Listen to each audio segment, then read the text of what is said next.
I'm manifesting through the pain.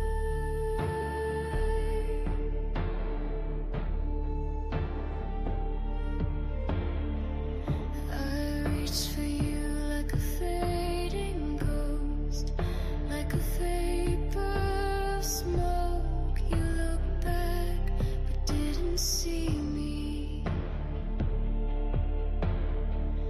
One day you'll notice something missing, and you'll turn to look for me, and I'll be gone.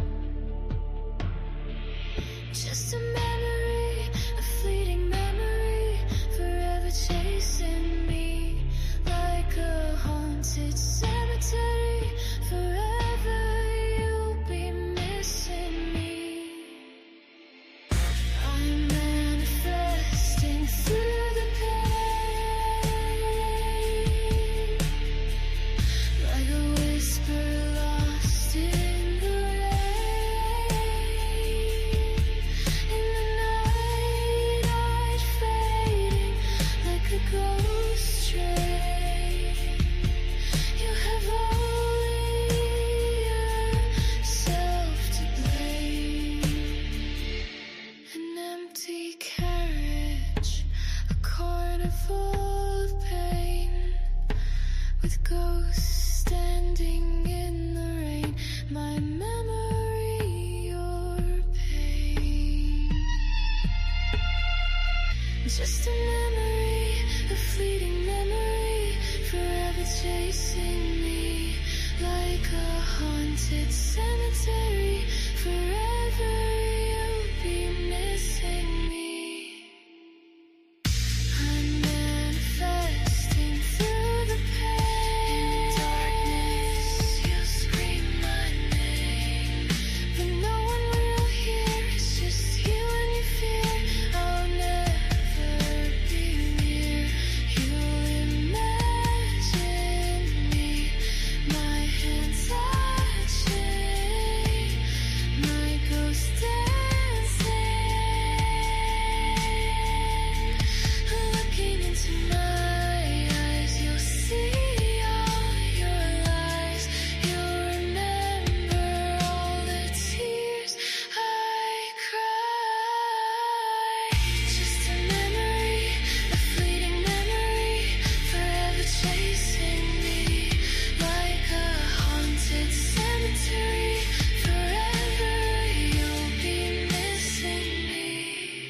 friend's letter. In darkness I travel, my eyes upon a house disheveled. Walking the halls, all the pain I see, paranoia and anxiety.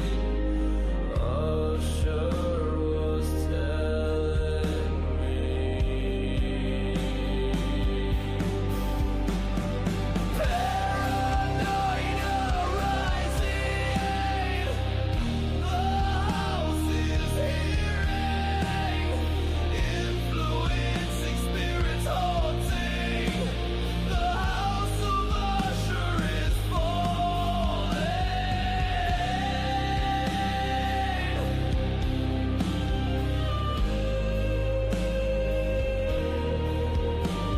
I can't how it can be, the house the leaves is possessing, books and songs to help calm, the words brought sounds from beyond, mental illness growing thin, something's under his skin, what is he hearing?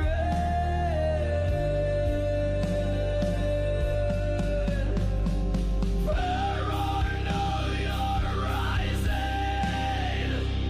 the house is listening, influencing spirits haunting, the house of Usher is falling.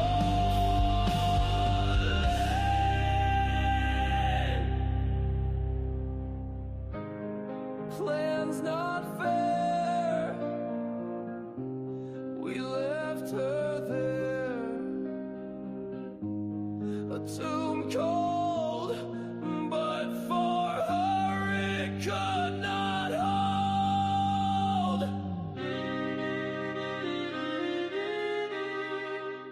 Paranoia rising, the house is listening, influencing spirits haunting, the house of Usher is falling.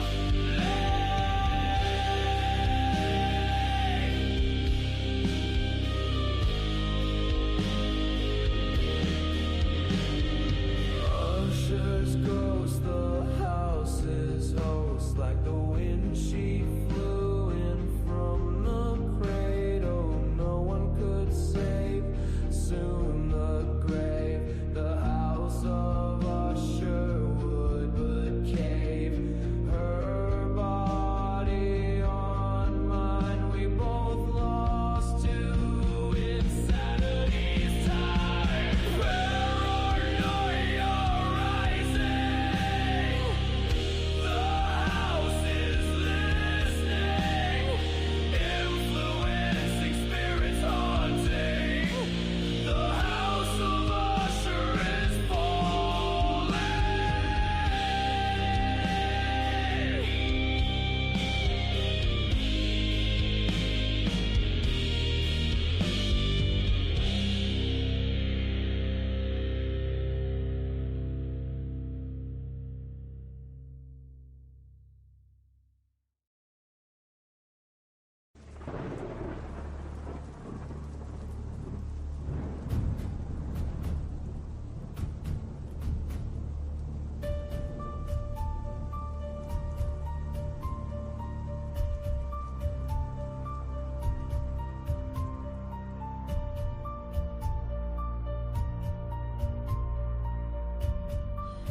Mother Mary, full of grace, full of grace. I don't wanna be left in this place. I confess my sins again and again, brought down to my knees. Please, Father, set me free. I know you see all the pain inside me. Rosary, Mother Mary, can you help?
this pain away.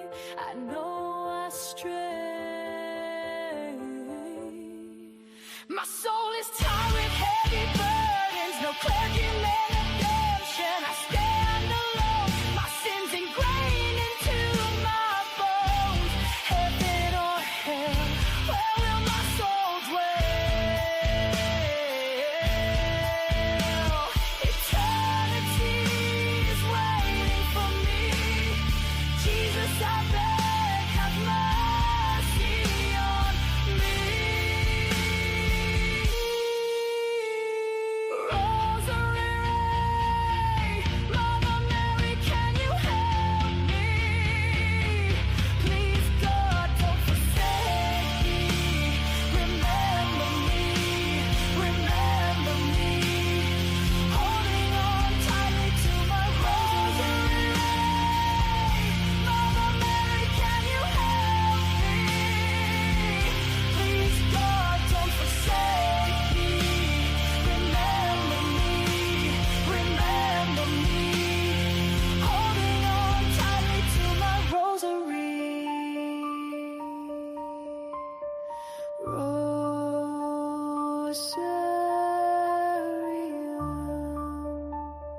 Mater Maria, potensni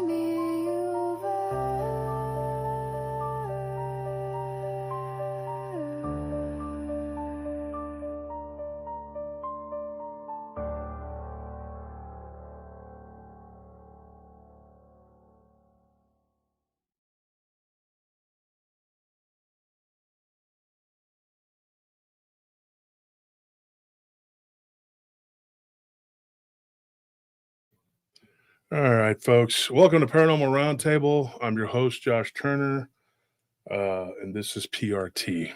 1 second, folks.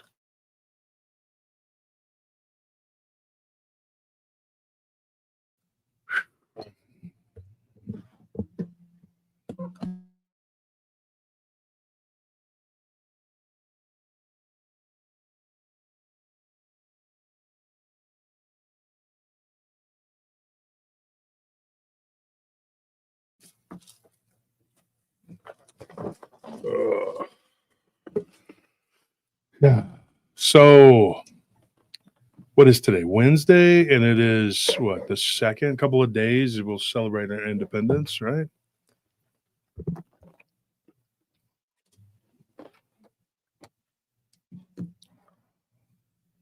All right. Did you guys play the new Ghost song? I didn't even. Yeah. I wasn't in the studio. I was running late getting to the studio. Anthony was already here. Yeah, I played that one. All right. People liked it. It's good. Good music. That was good. Oh, man. So let's get some people in here, man. This is going to be, this one was like, it's kind of hard to follow, too. I mean, even up until this last minute, I was looking back at the notes going like, what the heck?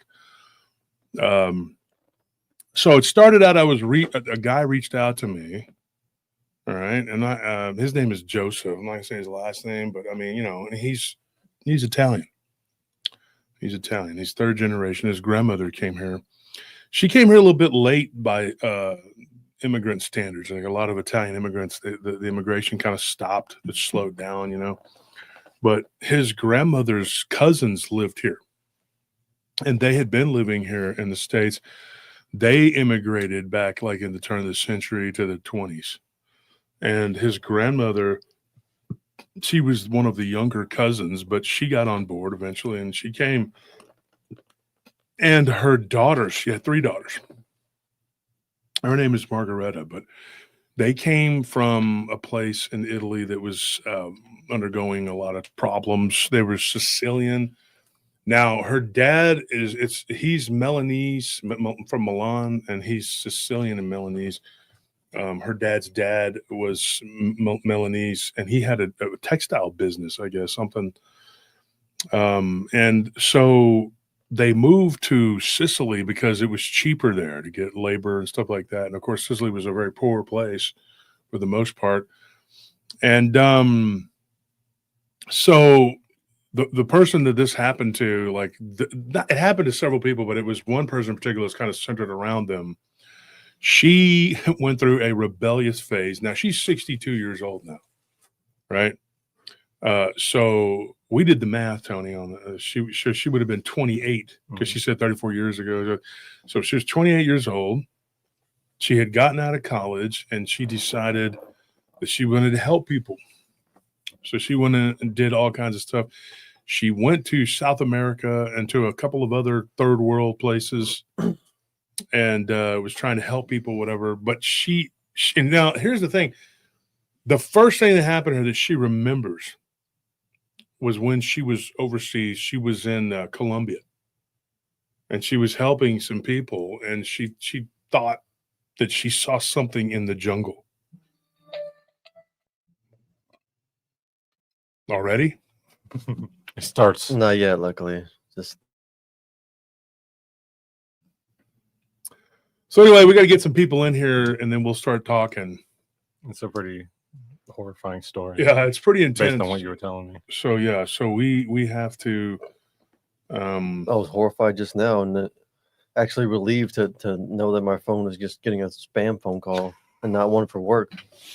Martin would have been calling you, huh? It's pretty bad. Like, oh, what a relief. It's just a telemarketer. yeah, when you're happy to get telemarketer calls. I hate the sound of my phone going The off. almonds and that, water or something. All right.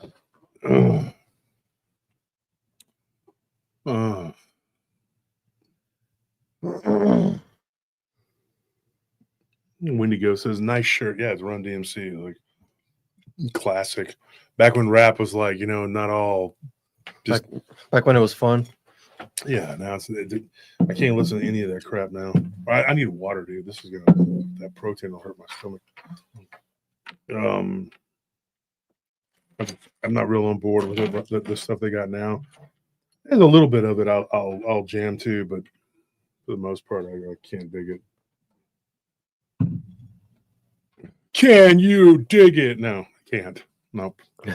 Just not into it. Sorry. I get a lot of emails from people. And here lately, there has been a lot of emails. Like I had a little flurry of them come in. And it's so weird. And it's this demonic Goatman like creature. Like three of them came in back to back to back. Like that's weird. Like it just all came out, like at the same time. Well, I would say that at the same time. Okay. So when I looked in the email, that's what was in there, but I hadn't looked at it 3 days. So I looked in there was, and one of them I had to go way back and I found it, not looking for it. I mean, I was looking for it because there was an email and then I thought, I wonder how many others I got. So you type in the words, and it pops up and you're just like, okay. Some of them had been put into the file, and you're just like, all right, so there's several of these. And they were all within the last month. So 2 of them have been in the last week, but then one of them was like 3 weeks ago. So to me, but it was like finding them all like right there, because I thought, well, there's more. So there was 4 actually. There would be 4 because there were 2. And then 2 weeks ago we had one. And then there was another one at the beginning of the month or the beginning of last month, but it was like the 7th or 8th, something like that. So, I mean, that's like 4 of them in not even a month span. And so I thought it was pretty interesting. This one was just sent a couple of days ago. It was a follow-up. They had sent me one a while back. And then Joseph said, hey, I sent you an email a while back, and he was just it was kind of a reminder. And I said, okay, I guess I missed it. So I went back and I looked, and he said, it's a pretty crazy story. You should interview my mom.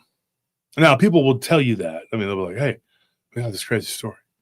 And then you interview the person, or you correspond with them, and they're like, no, it's not really, because I guess they misinterpret it as something, but don't let it stop you from sending the encounters because we want them. We want to know what you have to say. But this one was interesting because we were talking about Italy. Well, weren't we talking about Italy on the show or something? Because he said, I heard you talking about Italy. Mhm. What were we talking about? I don't even remember what we were talking about Italy. Was that on a pre-record? I can't No. remember because he sent me the email Had to be on a live stream. yesterday. And he was like, yeah, what were we talking about? Italy. I can't remember. I can't remember, man. We were talking about somebody's story though. God, and we told it on one of the shows. It was a story, and I can't remember now. I mean, my mind just kind of blanked out. And so, but it's funny because when I was reading it, I was going like, "Oh, okay," I know, but now I can't remember what the heck it was. Oh my gosh, I'm so tired. I am super freaking tired, folks. Oh. Oh. Every time I do a show, too, somebody says, "Stop begging for donations and tell the stories, dude." Stop begging for stories and donate. Yeah. So that's like, but we're pretty sure that's Ike from his stupid channel. If you let him tell it now, he's basically Joe Doyle. Have you seen the thumbnail? Oh, Go to yeah. PRT News, Yeah. dude. It is something to behold. It's a special Joe, operator. he's taking your place now. He's out there in the outback looking for creatures, dude. He's spec ops. Man, it is. He's definitely special operations. And apparently we've been threatening his life every day. Was not aware of this, but apparently we've been threatening him over and over again. And magical John Smith, this magical guy he created, that's him, is fighting tooth and nail for him for no reason, just because he likes the guy. And he's been keeping tabs on everything we do. But these people, and he's gonna reach out to Marzulli and let him know what kind of bad guy I am. Why didn't he reach out to Clyde Lewis? Why didn't he reach out to any? Because he already tried to reach out to King Gerhardt. It didn't work. He tried, the only one it worked on was the dude from Kentucky. But good luck with that. You keep on just emailing people and sending them wild shit. They're going to be like, wow. One of two things will happen. The persons that you're sending the stuff to know maybe not the full story, and they might be like, whoa, that's crazy. Is that true? And then they're going to deal with us anyway. Or they're going to just be like, yeah, you're full of shit. That's more than likely what's going to happen. But shout out to my haters. He watches our show religiously, and it's him. Okay, it's him. He's behind all of it. So, he's basically throwing everything he has at us, lobbing grenades. And last night with Abe's show, it was just like, dude, just stop. Abe wants to be left alone. I want to be left alone. And it's sad that so much of our time has been having to defend from this guy because he runs around telling everybody that will listen he's obsessed. You are a sick, I can't say it enough, sick, demented human being. You're evil. I mean, you have no compulsion at all.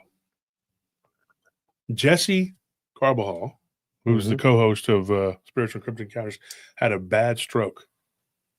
And that still doesn't stop you from running him down and attacking. He had a stroke, dude. There's another man that was in the hospital recently who a lot of people know and like, and I'm not at liberty to say who it is, and they were attacking him. Mm-hmm. Well, he was in the hospital, and his wife had to plead with you guys.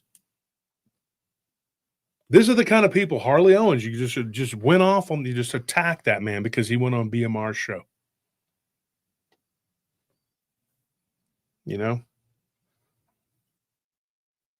And then they try to point out, oh, they said something about Barton. Barton was my friend at one time. I'm going to tell you, folks, he really was. And he decided to go with them. And then y'all brutally attacked him in your group, just like piranhas. And then he left. Which we told him that was going to happen. We told him that was going to happen. Pray for Jesse, please. Give him prayers. Martin Grove's in the hospital. Pray for him. These are the kind of people that just don't, there's no line they won't cross. To me, they will do anything. They will commit conspiracies like the one they did to try to make pen felonies on me and my guys here. Mm-hmm. And then they turn around and say that they're being attacked. They cry out as they strike you.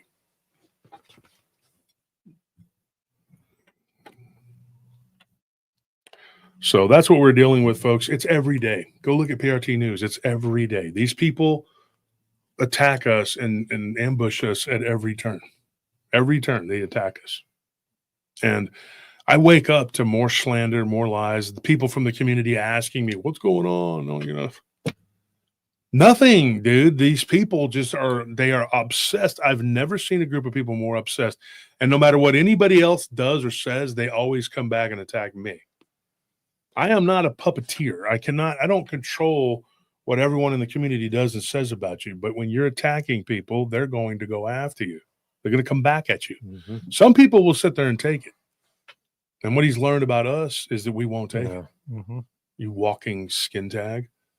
They cast the first stone like every single time and expect us to just sit here and be a punching bag. It's never going to happen, ever. And so it's hard when you have to sit here. I have a business to run, a very large business. Our company has like 97 or 90, is real close to 100 accounts. Can you imagine that?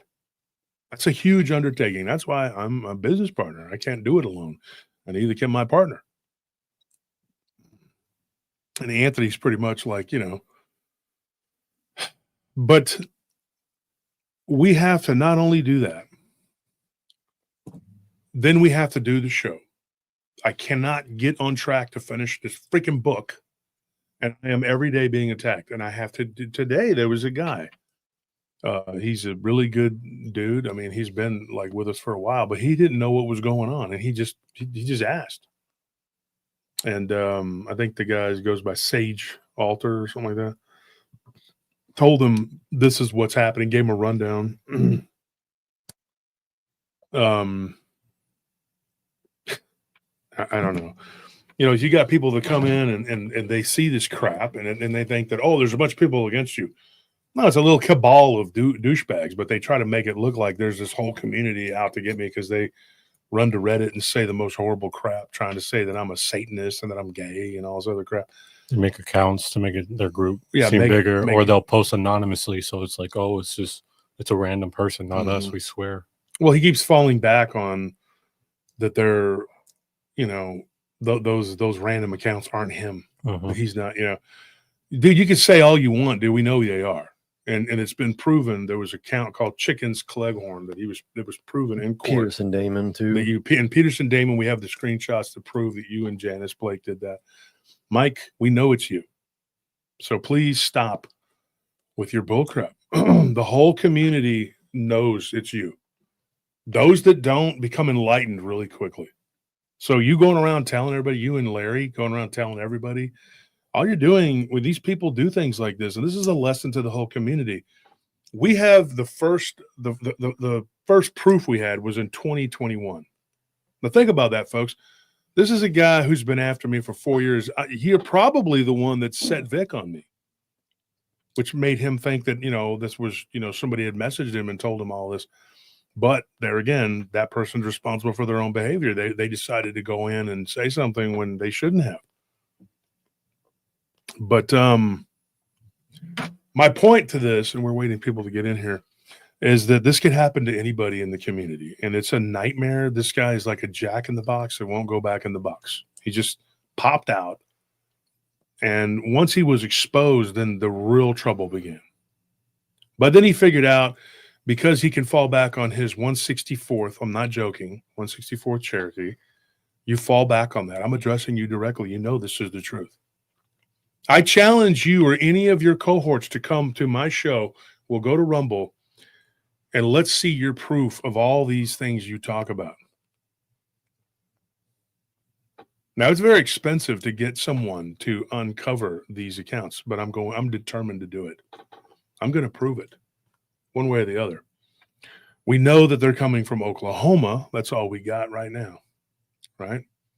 But we have been in talks with someone who is a cyber sleuth, and they say that they can actually go back with these fake accounts and they can link them to the person that's doing it. So that's what we're going to do. It's going to cost me a lot of money, but this is going to end one way or the other. These attacks, you think you're hiding in the shadows with your anonymous accounts, you and your couple of buddies there. You know it's you.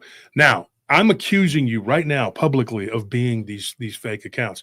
If it's not true, then the impetus is on you to lawyer up and go after us and sue us for slander, because that means I'm slandering you. I'm accusing you publicly of being these accounts. If it's not you or your buddies, your friends, right, then you should have recourse. Because once this goes to court, my friend, you're not my friend, but you skin tag. Once this goes to court, it's all going to come out. Just like the Peterson Damon thing, just like the Cleghorns, whatever. Lo Brebe is you. We know it's you. We know that. What's it called? The John Smith. Mm-hmm. Bad chickens. All of that. Bad chickens was saying the N-word over and over again, trolling us multiple times, going all the way back to 2021. So, folks, that's what we're dealing with, and that's what's going to happen. You use a deranged, demented old woman to be a mouthpiece for you. Shame on you. That's like Biden, dude. That's like using Biden. Say what you got to say. Do what you got to do. If more people would call these kind of reprobates out publicly and expose them, this guy has gotten away with this kind of stuff, folks, and this is so very important to hear what I'm going to say. This person is just one guy doing this with his buddies, but they have gotten away with it for so long. That's why they keep doing it. And most people that get messed with, they just go, oh, it's just a troll, and they let it go, and that's it. But this is not a normal situation. What they do is they just keep doing it and keep doing it and keep doing it. And they depend on you to ignore. While you're ignoring it, they are slandering you, and they are working around the clock 24/7 when he's not sleeping, because he sleeps 17 hours a day. And that's what somebody told me. The guy that used to work with Jessica, Crypto Huntress, who's now passed away. That dude told me, you sleep 17 hours a day. Those are his exact words. He said, I work with that son bitch. He sleeps 17 hours a day. Those are his exact words. Truth. His name is Jeff. The guy said that. Guy that you claim said he was going to shoot you or something like that. I don't know the whole story. You try to tell me that. But that's the thing, folks. If you call them out, then they can't. People always have this excuse like, well, I'll just ignore it and block and delete it. Yeah, you tried that when a guy has 1,000 accounts. Those even my word. That's Joe Doyle says he thinks he has 1,000 accounts. You probably do. You want to be hell-bent holler boots on the ground, and you're not. You're the family dollar store boots on the ground. Silent Hill. In your backyard. You want to be us with the journalism and the storytelling, and you're not. You're none of those things, but you love AI. You love to make up fake shit with AI. So this is it. This is what you got, folks. So remember, they have hurt us, our algorithms. They have reported, they mass report with multiple fake accounts, YouTube. They go to YouTube and they report fake accounts with their fake accounts that are our stuff. They report every episode. Every episode gets reported, folks. Every episode. They've slowed down our views. People aren't getting their notifications. They've slowed down our sub count, everything. And then imagine this. You're living on the government. So you get paid on the first or second, whatever. Yesterday, he does a show and he gets 10,000 views. Oh, yeah, that welfare check came in. That welfare check came in and you bought the views. You are a perfectly able-bodied man. You walk around doing boots on the ground, even as fat as you are. It's amazing to me. You're a very fat man, and you walk around doing boots on the ground looking like a human skin tag. My opinion. That's my opinion. He gets 10,000 views, but if you look at his Facebook group where he's trying to promote that, it gets 6 likes. So all of this crap, though, is leading us to one conclusion. We're going to have to put everything behind a paywall just to get away from this guy. And if you're going to want to stalk us, you're going to have to pay $10. Because, folks, I'm telling you, because of these people, we're going to have to. It's that, and then we're not making enough money to keep the show going. And, and we can't. So he always gets up there, and I'm sure it's him, says, it's not begging for donations, dude. That's what you do. That's what you do. That's what you do. Not me.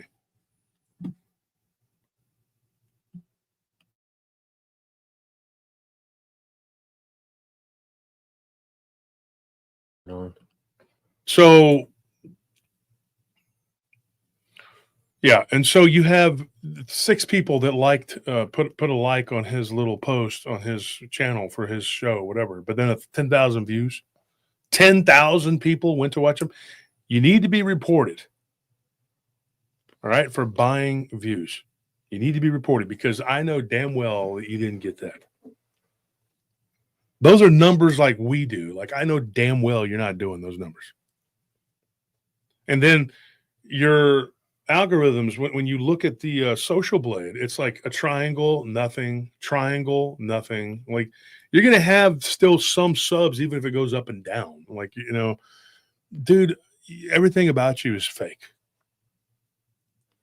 Everything. The photo you posted of yourself trying to look like Joe Doyle. And what you're mad about, what you're so angry about is you can't lie and troll people the way you used to because we exposed you. I have had problems with a lot of people in this community because the fraud was rife in this community. It was just, there was so much of it, so much fake, lying, fraud, whatever. And it was rotten and it got kicked in and shoved in. The door was kicked down.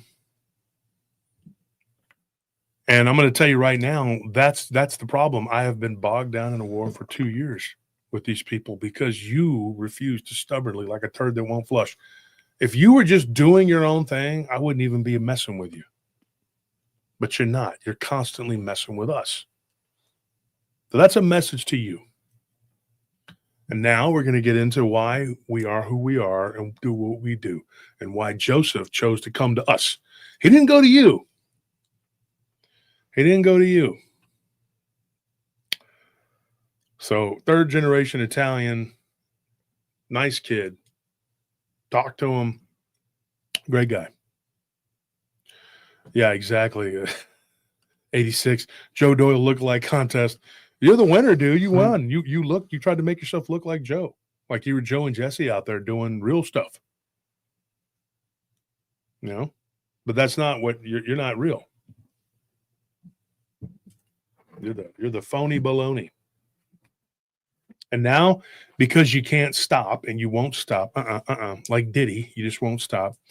What you're going to do is you're going to run to your little goofy thing and you're going to say all kinds of crazy damn stuff and you're going to attack me tomorrow. It'll be, or even during the show, you'll be attacking us because you just can't stop. You won't stop.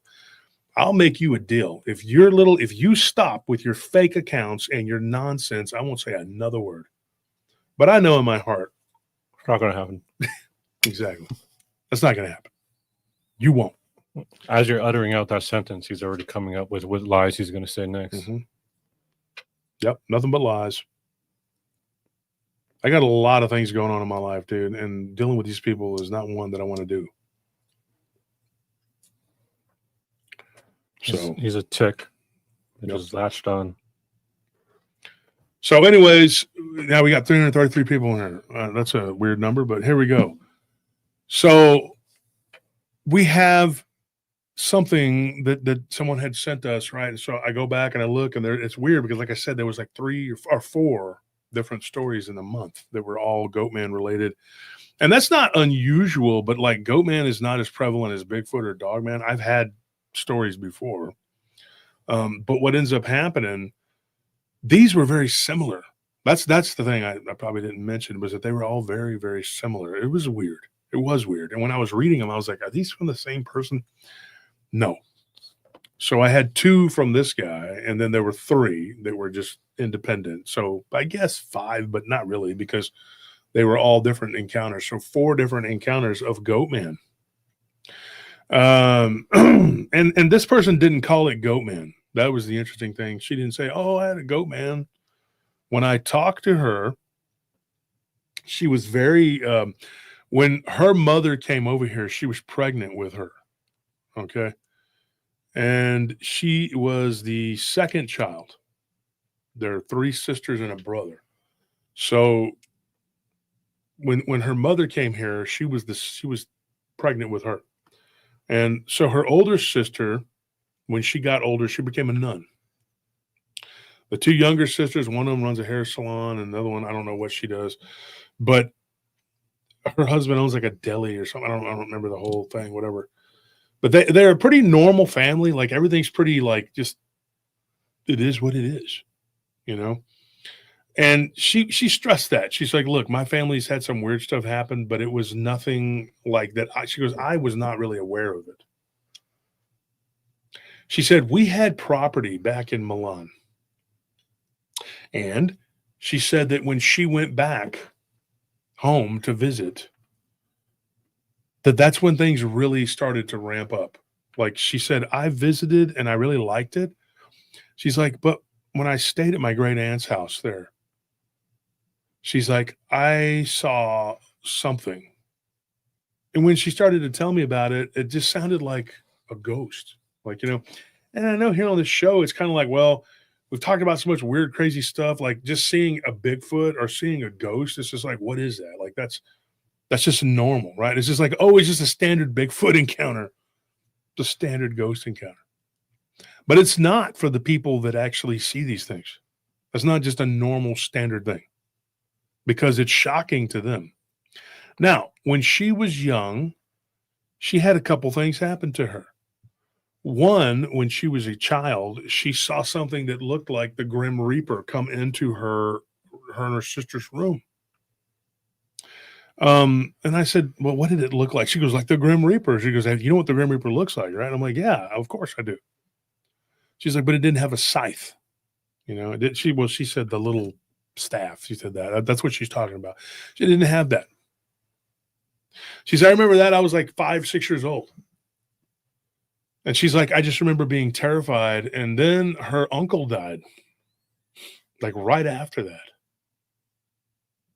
Then come to find out, that her mother saw something very similar 2 days later, like right before her uncle died. That uncle died like a week after she saw it. And it's, hold on one second. Hold on.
Folks, I had to run to the restroom. Drank a lot of water earlier. Man. I got it. Oh, I threw it in the trash. Sorry. So anyways, where was I at? Sorry about that, folks. I'll try not to stop again.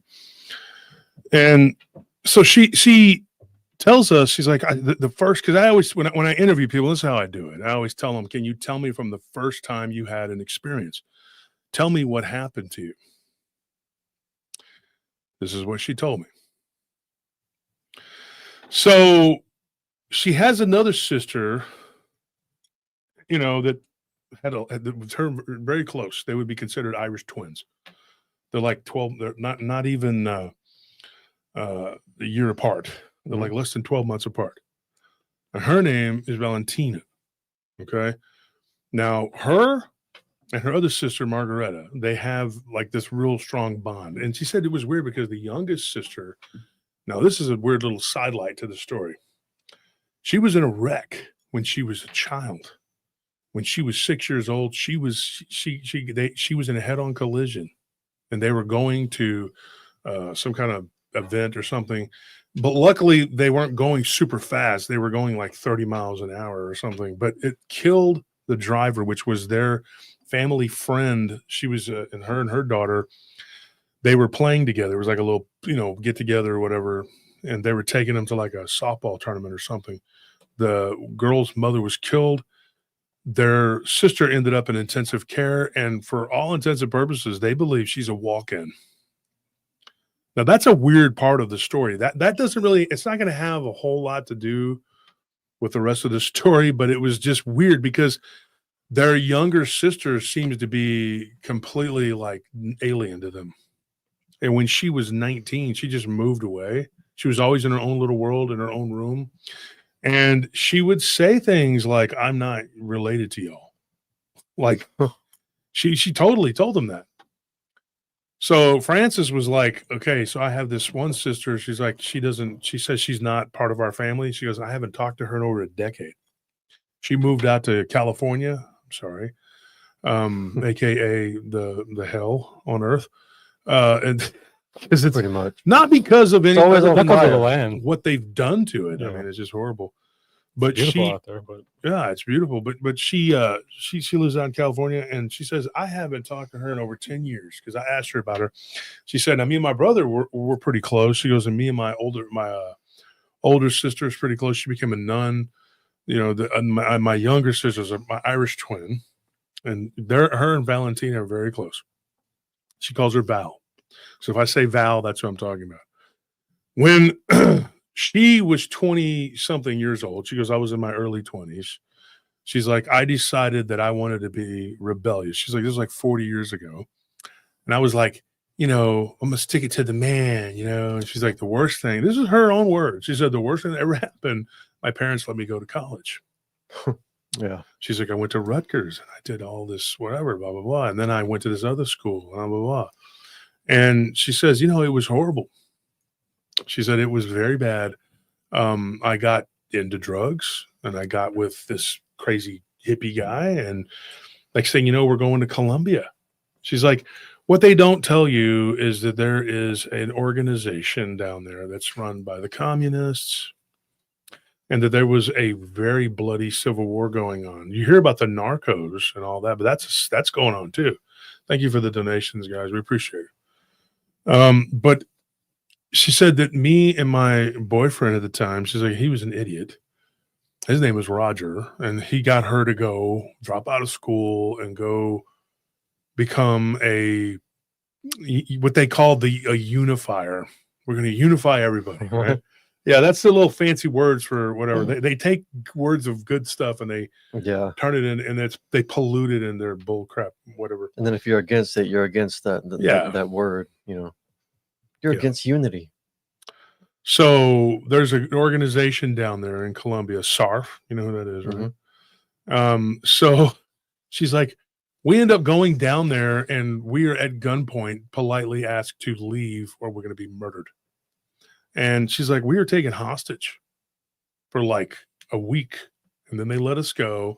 And they didn't want to mess with the Americans. And the narcos actually went there and told them, hey, we don't need, Americans being taken hostage and being looked at. So she's like, it's kind of weird because the narcos actually kind of saved them and told them, knock the shit off. They don't want that heat from the government. Yeah. And at that time, the narcos were actually working pretty closely with this right-wing organization to get rid of SARF because they were a problem.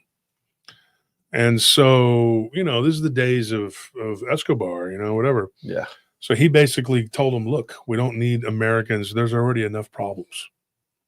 All right. And so they were let go. And then they were escorted to a private, airplane back door into the airplane, whatever. And they were dropped off. She's like, and we were dropped off. We were dropped off in Puerto Rico. And then from Puerto Rico, they were picked up and then got in a flight and they were sent back home. And she said that it was eye-opening. And so she traces what could be happening partially to what she saw. She says, when I was in the jungle in Colombia, when I was a young girl, she's like, I was like, like I said, 20 years old, whatever, just being stupid. It was like not smart, And she said, I ended up seeing something in the jungle that looked like, and she says, there are a couple movies that trigger me. One of them, she goes, is The Predator. She goes, I don't want to sound like and she's very right now.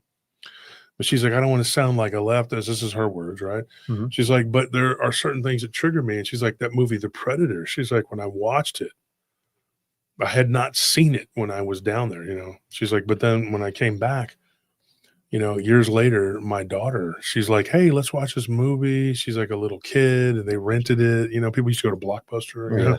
She's like, we rent this movie. And she's like, and I watch it and I see this thing in the movie, the Predator thing, become this blurry image. She says, I saw that in the jungle. And she's like, holy crap. She goes, and I started sweating. And she's like, Josh. She calls me Josh. Very Italian lady. The way she talks, she's like, Josh, let me tell you. She's like, I saw that in the jungle. So I'm not trying to make fun of you when you talk, Francis. I'm trying to do my impression. Right? Yeah. And she's like, and I saw that in the jungle. And I told my husband, I said, I can't watch this. This is just triggering me. And he goes, oh, whatever. You're just, Francis, Francine, you always, something always happens. Always a crisis, She goes, no. And she said it 3 times, just like that. And she says, give me a minute. And she played some music and it was like, I'm joking. That's not what happened. Elevator music. She's like, I run an elevator company. What do you want from me? No, she didn't say that. I'm working here. I'm working over here. So she, with her very Italian, and she told me, she's like, it's just a pleasure to talk to her. I enjoyed my conversation with her. And to her son. Her son is a very nice kid. Not a kid. He's in his 20s, but I mean, you're young. To me, you're a kid, right? But anyway, they're telling me this, and he's like, my mom, the way he talks, he says, my mom was sweating.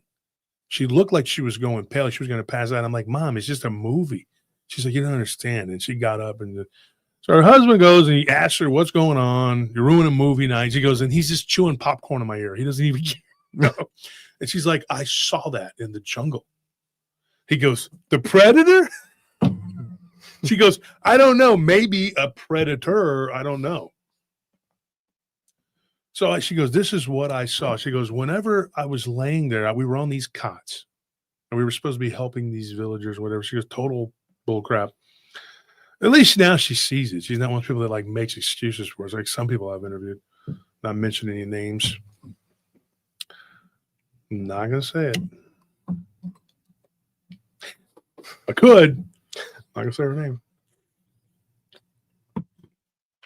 Making excuses, going to a forbidden city, arguing with me for days. You know who you are. Well, she probably don't listen to the show. But yeah. She still knows. She does.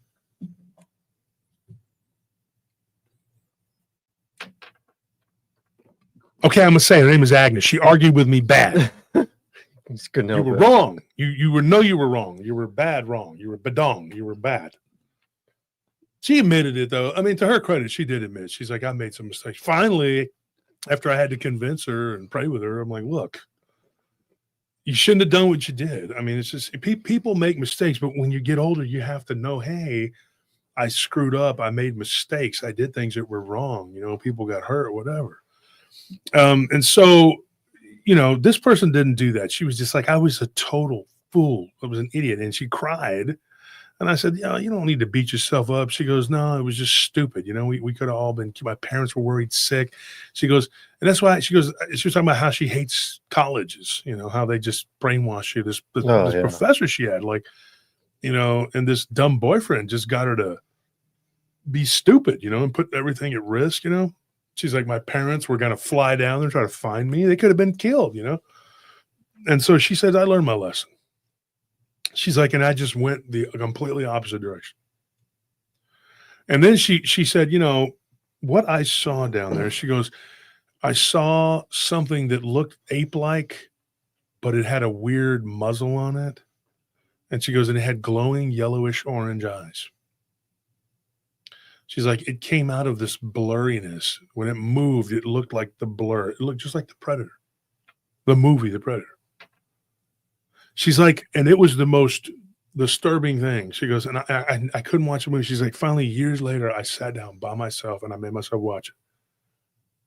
She's like, my body was like on fire when I was watching it. It was like needles stabbing me. But this is what that thing did. What the thing did was even more disturbing. The people from this village, this thing ran up into one of their thatch hut buildings they had and unalived like 3 people. Like this thing came out of the jungle, turned into this big fanged creature that looked like a short-faced baboon that walked like a man, built upper body like a man, had arms like a man, kind of skinny, like the arms and legs were skinny, the torso was skinny. This is another thing she said. I said, do you have anything to compare it to? Because the way she was describing it, she goes, oh, you know that movie that came out not too long ago with Godzilla and King Kong? And I'm like, yeah. Wasn't it called Godzilla and King Kong? I don't know. I can't remember. But I was like, yeah, King Kong and Godzilla. I don't remember the name of it. I mean, yeah. And she's like, yeah. She goes, I watched that in the theater with my grandchild. Took her, you know, to go see it, whatever. The grandkids loved it. She's like, and she's like 64. Right? I said 62. I think she's 64 years old. But she says, I go to the theater. She goes, and that the bad guy, you know, the one that had that whip. Mm-hmm. She was talking about that whip, and I was like, oh yeah, that thing was like made out of bone or something. Yeah. She said it kind of looked like that. It was built like that, you know, almost cartoonish. She said the way it looked. Yeah. When these people were attacked, it grabbed one person. She's like, I'll never forget. It was on all fours and it was backing out. They were holding a man's legs. She saw this. She witnessed this, folks. And it had its head on this man's head, and its teeth were sunk into the eye sockets. Oh. And it was pulling and pulling the guy until he began to, yeah, he was gone. 2 other people got really ill from the bites and scratches that they received from this creature. This thing, according to what she was told, this thing preys on these people, and it has been doing it for a long time. It doesn't come around very often, but when it does, it is a problem. And the name that they gave it was Face Eater. It's a primate-looking creature with a small muzzle, and it literally will bite into people's heads and and it goes for the face. When some people have been completely disfigured by this creature, and they lived. So the 2 people that were attacked by it that lived, they got really sick, and they ended up with this sepsis-type sickness, and then they died. So a week or so later, she ends up being, you know, at gunpoint. Hey, you know, what are you doing here, gringo? You know, basically told, you know, they're not fond of Westerners being there in their land. And by Westerners, I mean Americans, Europeans, whatever. They don't want us there. So they just basically, you know, and luckily for her, she goes, these drug traffickers came and were like, hey, you need to let them go because we are doing stuff and you're going to get us in trouble. And she also witnessed one of those narcos literally shoot one of those communists. Mm-hmm. And she was like, so stupid. Now you're going to think that you're going to get angry when you hear this, but she was like, I was so stupid. I thought I could reason with these people. I was like, we're in the same boat. We're fighting, you know, to help people. You know, we're on our own revolution, you know. I'm on your side. Bush and Reagan are horrible. You know, let's be on the same team. And they were like, shut up, bitch. And they basically, you know, she's like, I took a gun to the face. She's like, and it cracked my cheekbone. She's like, I was in excruciating pain and I didn't get it fixed. I got it looked at when I was in Puerto Rico. And then when I went home, and she has a scar there now. She's not real big or pronounced, but it, you know, it healed. She's like, but they disfigured me. And I'm listening and I'm going like, Sounds makes sense. I wasn't too sympathetic. I'm not going to lie. And I was like, I said, I'm going to tell you something. I said, Francis, I'm not real, it sucks. Definitely sucks. But, you kind of got what you had coming. She said, I know. Well, okay. I'm just saying. I'm not running down to another country to rescue somebody who's dumb enough to go, hey, commie, let's you and I be friends. We're on the same team. Hey, terrorist, put down your gun. We both dislike such and such. Like, I have my own opinions about, different countries like Iran and Israel. Not a big fan. But I'm not going to kid myself and think that I can go to Iran and be like, hey, let's be friends. I agree that they're a pain in the ass, but whatever. I'm not going to go to, and I'm not, by the same token, I'm not going to run to Israel and go, I'm going to go fight in Iran for you. I had a stupid ass tell me that he was going to go get in a plane and he's going to go help them go bomb and do those, like he used to be in the Air Force. I'm like, you're a retard. How about you stay out of people's business? And if you're an American, I would suggest not going to these third world countries. That's just a simple piece of advice. And by third world countries, I will add France and Britain to that. Yeah. Like the Americans that went to Islamistan. They went to volunteer to fight for Ukraine, and they were given like the worst equipment ever. Basically, just used as cannon fodder. I don't care about you. Like the North Koreans. Yeah. Go. Run along. There's a stick and a rock. We believe in you. I had somebody they thought they were trolling me the other day, and they were like, you wouldn't go over there and do it yourself. I'm like, no shit. Did I say I would? Have you heard me at any time on my show say, I'm going to go volunteer? Now, I've been to these third world countries years and years ago. I had a purpose. And I wasn't there I wasn't a missionary, to be honest. I had my own reasons. It's nobody's business. But let me tell you, I was of the opinion back then, like, oh, money's money. You got to do what you got to do, whatever. I can tell you this. I was kind of talked into it by stupid people, and I was stupid enough to go along with it. But was I there to save people, join terrorists, or communists? Hell no. Nope. But that was the folly of my youth, right? And I survived. I made it out, whatever. Never ever thought about going back or doing anything again. But some people, they just had to learn the hard way, right? So she decides she's still got a problem with her mom and dad. She goes, it wasn't 2 months. She goes, it wasn't 2 months. I came back and my dad was on me. Your job, you need to get a career, go back to school, blah, blah, blah. She goes, I didn't want to go back to school. And thank God I didn't. But then she goes, I decided to go back home to Italy. She's like, and after this, get this, not making fun, but very stubborn. She's like, I decided that I wanted to go back to my roots. And so she laughed about it. She goes, so I said, did you go to Sicily? She goes, oh, hell no. Sicily was terrible. She goes, I wanted to go back to my roots in the nicer part. In the nicer part, I want to go to Milan. And my dad, she's like, Tony Soprano Supreme. He comes in and he's like, you stupid ass. What do you think's going to happen? You think they're going to welcome you with open arms? Welcome to Italy. You barely speak our language. What do you know about us besides chicken parmesan? Welcome back. We were expecting you. He goes, they're not going to give you a job. They're not going to. He gave me this whole spiel. She's like, and I was not having it. I was like, what do you know, Dad? He goes, I know a lot. I've been there. Fun to visit, not to live. That's why we came here. He's like, what are you not getting through your thick head? He's like, if Italy was so damn good, we'd still be there. He's like, wave the Italian flag, Columbus Day, whatever. He goes, and then put it in the drawer where it belongs. See, the Italians know what they're talking about. Yeah. They're like, it's so damn good. Why are you running around waving the flag? Ay, ay, ay, ay, ay. Mexico is so great. Ay, ay, ay. Then why are you here? I'm confused. Because I'm like fifth generation, whatever, fifth or sixth, whatever. I'm way down the line here, right? My grandmother wasn't born there. My great-grandmother wasn't born there. My great-great-grandmother may have been whatever, but she was a Comanche woman. So my great-great-grandfather was. So how many generations is that? 1, 2, 3, 4, 5. I'm 6. Like, what? Come on, dude. Like, how far down do you need? I don't need to go and wave a flag and go, hey, I'm Mexican. Ay, ay, ay.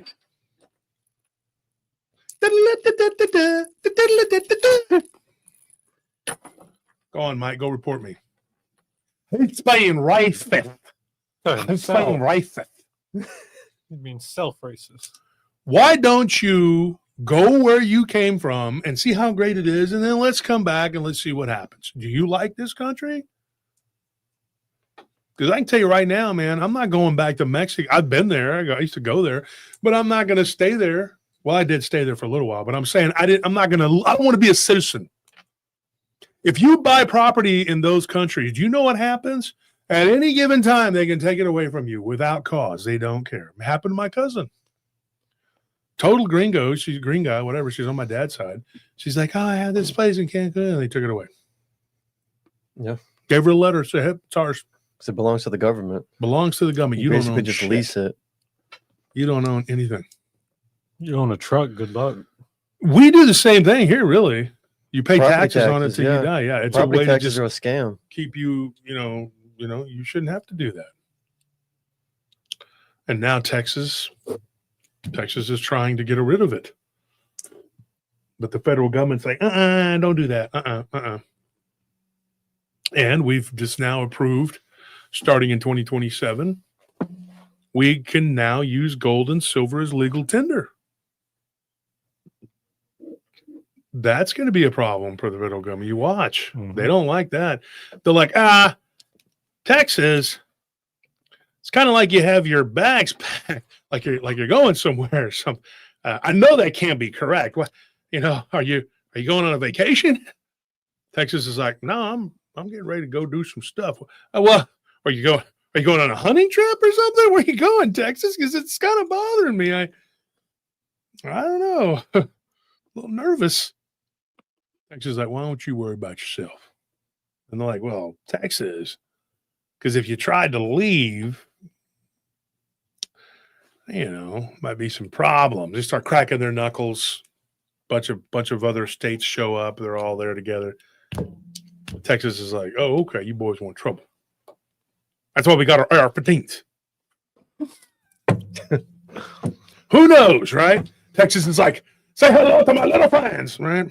And then there's a big problem because Texas just keeps kind of drifting further and further away from this blessed union. And it is because we're paying for everything and we're not getting shit out of it. Giving everything away at a discount. Yeah. Taking our resources, everything else. But that's for another time. Back to Frances. What Frances says, she says, look, I didn't learn my lesson. I did. I just didn't want to go to another third world country. So I said, hey, you know what? Let me go to Italy. It's like second world, right? It's kind of, She goes to Milan. Her dad tells her, yeah, we got distant relatives there. Go knock yourself out. So she goes. She meets up with her great aunt who's living there. They give her a villa to live in. This is where things get really interesting. And this is where she kind of put it together and why she witnessed what she did in the jungle when she was young. She said, I think some people are just born to witness this. Her son watches the show, or her son's wife. She watches the show. Shout out to Marcelina. She's a nice person. But there are people who experience these things. And she said, the first night she was there, she goes, I got this villa that I was staying in, and it was like right next door to my cousin, one of my distant cousins. She's like, and they were very nice. They were cool. And she got a job doing as a coffee, working as a barista. Now, back in Italy in those days, I mean, they had those everywhere. Coffee shops. That's like a new thing here. Like maybe 20 years old, 30 maybe. That was always like that. She's like, and then I learned that the place that I was living in, the original building, was made in like the 1690s. Can you fathom that? Can you imagine that? She's like, and that's kind of standard. She goes, like, these buildings, they'll knock them down and rebuild them or whatever, or they'll just use like the same bones from that building. Yeah. And it's not unusual for a place to be 200, 300, 400 years old. I know, because I have a friend that lives in Spain, and he's from Spain. My friend Bain, we call him Bain, and he was a strongman competitor. And his mother is from Spain, and his dad was a Scandinavian. He's a monster. He's a beast. Dude has no neck. He's just like he just walks. He walks. He's just like, and his body is like, I'm wide, but this dude's like, and like he can literally reach over and grab a drink in Williamson County and reach and grab a burger from Travis. It's unbelievable. I mean, Bain is a monster. How tall is he? Bain is 6'2". But he's a big beast, dude. I mean, he is 400 pounds is probably like at one time, I would say maybe 8% body fat or something. Like, he was unbelievable. He's a little heavier now, and he's had some breathing problems because you get so big, you have to have but he wouldn't do it for years. I was like, Bain, you need to do this. I used to train with him. He was the only guy I ever really trained with. The only guy I ever trained with was stronger than me. Once I got into my 30s, like, I didn't train with anybody that was stronger than me. Everybody, even no matter whether they were strongman or they were a bodybuilder, I was always stronger than them. Look at Ed Brown. Yeah. I mean, Ed Brown, he's Mr. Universe, or what was it? He's Mr. Universe. And my bench is stronger than him. He's like, dude, he saw me work, and he was like, you're freakishly strong. I mean, I am freakishly strong. Like, when Tank Abbott was talking about that on that video, like, he goes, I've always been, I could relate, because it's like, I would just hit people on the line and throw them. They would just go, and everybody be like, damn, how is this dude so strong? They call it cock strength, like you're just like rooster strength, But that dude is a beast, man. But he was telling me, he was like, dude, he goes, the building I was living in was built in 1820. And it was built over some ruins. He goes, haunted as shit. And his story, he gave me a story the other day. It's a whole thing. But that's what she was going through. So she lives there for about 2 months. The first day she's there, she sees this guy walking up the stairs, like a little townhome, right? And there's like this balcony. Everything all right? Yeah. And she sees this guy walking up the stairs, and she hears this clanging, and she looks, and she's got this guy with his weird little hat with a feather coming, like these 2 feathers coming back on it. And he's like dressed in like purple and this weird green color. And she's like, dude, this guy was so weird looking. She's like, and he had a sword, and it was clanging. And then she goes, I'm staring at him, and she goes, he looks up at me, and he goes like this, and then he's gone. So she tells her cousin the next day at breakfast, she's like, and her cousin speaks English, but not super good, but she spoke Italian, but not super good, enough to communicate. And she says, I saw something last night, and it was a guy with a sword, and he vanished. And she was like, yeah, that's a ghost. This used to be, she goes, this whole block right here was once a military building. It was a garrison. So she told her, she was like, what? Like, she goes, because this is how Italy used to be, in case you don't know. Milan became its own city-state. And this is after Rome. Like, Napoleon, he fought these Italian wars. He was united. He united them, basically. He was Corsican. A lot of people don't realize that. It's kind of like in between Italy and France. At different times, Sardinia and Corsica were claimed by Italy or France, back and forth, whatever. Spain, whoever was strong enough to take it and say, hey, this belongs to us. So, the Italians had like Milan, Florence, Venice, Rome. They all had their own little fiefdoms. So there was a garrison. She goes outside. She goes, I take a picture of the building. She's like, I don't see how this could have been a military building. She goes, it doesn't look like it at all. And I told her, I was like, because it was 400 years ago. A lot can change in 400 But back years. to 300 years ago, right? But I told her, I said, this is, she goes, and then I found some weird things. Like, she goes, we went down, there was a wine cellar. Everybody there in Italy drinks a lot of wine. And she goes, we go downstairs, a wine cellar. She goes, and there's these balls, big metal balls down there. I said, oh, they're cannonballs. She's like, yeah, they weren't real big. She goes, and then there were smaller ones too. And I said, grape shot. That's what that is. Mm-hmm. She was describing it to me, and I said, I would have loved to have been down there, messing around down there. I mean, even the fort down in where's it at? It's not Talking about Goliad? Goliad. Oh, yeah. It was awesome checking that stuff out. Ben YouTube and says, better than any show on cable. Thank you. I'd much rather invest in PRT. See, folks, take a lesson from Ben. Let's go, Ben. Let's go, Ben. Take a lesson from Ben and help us keep our channel away from the paywall. We just made enough money this past month to not do it yet, but it's getting there to where, and these people attacking us, and I want to be able to put all of my stuff and just keep it on YouTube, but we're going to have to at least start doing part of it on paywall. So this woman, she tells me, she's like, I was down there messing around. She goes, my cousin was there, my cousin Lydia. She's like, and it was a mess down there. She's like, there were pieces of broken metal that looked like they might have been swords at one time, or just all kinds of stuff. And she's like, and then she's like, they do a remodel. And we all had to move out. She's like, but they told us, they said, look, they're going to comp us. It's going to take 2 months. They were going to do some work, and then they were going to comp us for the whatever. She goes, so moved in with my great aunt, and we were living with her. She has a nice 4-bedroom place, a big place out on the edge of town. She's like, so they had to do this renovations because the pipes were really bad. I mean, the water was coming out weird. She's like, it's old, And she's like, and whenever they did the remodel, eventually they called us back. We didn't charge us and then they gave us an extra free month rent, So she goes, a pretty good deal. She's like, and it was pretty uneventful. I was living with my great aunt. She goes, and nothing really happened. She's like, but I figured out that my great aunt's best friend was a striga, a witch.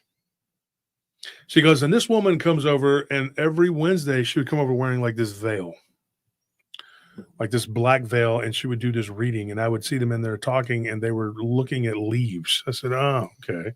Tea leaves. Yeah. She said, and she goes, come here, child, come here. She's like, and I noticed this woman was blind. She's like touching me. She goes, her eyes were just white, Julie Coons, thank you for that donation. And she said that she touched her face. And she says, I got to see through your eyes. She's like, it was a very weird face. It was just, touching my face. My face got hot, very hot. And she says, and I closed my eyes, and the woman starts to go, starts freaking out, She's like, and then she falls back in her chair, and I'm like, what the heck? She goes, and my cousin Lydia's like, oh, yeah, she's so weird, Let's go get some coffee and pretend this not happen, right? She's like, I'm trying to talk about it. I'm like, we're over there eating this, little sandwiches or whatever. She's like, what is wrong with that woman? She's like, well, she's a blind and she can see, She's like, you have something on you. I heard them talking. She's like, yeah, I couldn't understand them. They were talking too fast. She says, yeah. And she's saying that you have something that follows you. It's not good. Something that happened to you down in another country. Were you in the jungle? And she says, yes, I was. And she says, well, that's what she's talking about. And then she just proceeded to act like, no big deal. Oh, good luck. Well, take it easy. And somebody asked if Marzulli had been. Yes, he's been on my show twice. 2 different episodes. It was back-to-back, whatever. Both weren't they live? It was 1 week and then the next. So it was 2 different times. Yeah. But but so she ends up, this woman, and she tells her, she's like, we have some things here because it's such an old country. A lot of ghosts, a lot of things happen, She's like, and we don't talk about it. We just try not to talk about it, Yeah. Thank you for that donation, Odysseus Rising. We appreciate it. Odysseus Rising. Interesting.